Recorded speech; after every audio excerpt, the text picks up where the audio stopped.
Greetings to all from Europe. I am DaniloTurk, former President of the Republic of Slovenia and currently lead political advisor of Geneva Water Hub, an organization which is working hard to improve international water cooperation for the strengthening of international peace and security. I feel honored to have the opportunity today to address you at this important conference devoted to our common care and respect for water.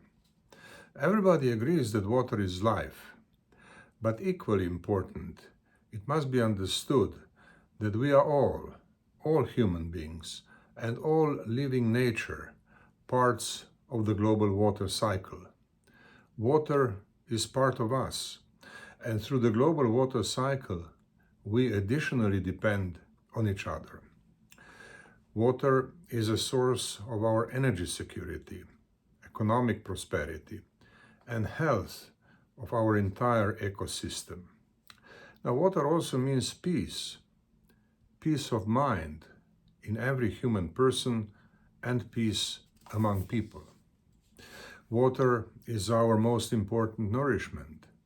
Not only physical nourishment, but also social and spiritual. I'm strongly impressed by your commitment to the spiritual dimension of water. Now we have to treat water with all these realizations in mind. This means treating water with great responsibility. We must exercise responsibility as we use and manage water.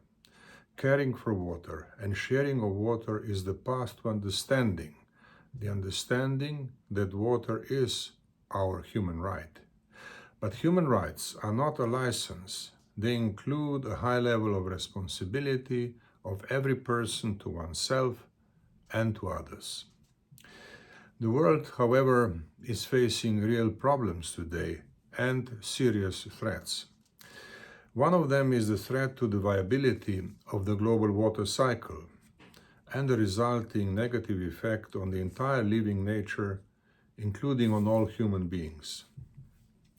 Its most visible effect, water scarcity, is threatening many regions and millions of people around the world. Effective and responsible action is needed to prevent this problem to aggravate even further.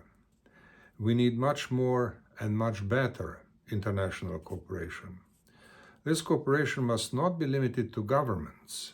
It must include the entire business sector, non-governmental organizations, and importantly, spiritual communities. We must all join hands in the global effort to protect the global water cycle. In this context, we must be aware of the importance of knowledge.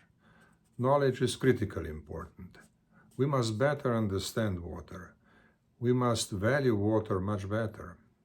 And we must manage water more carefully than ever before.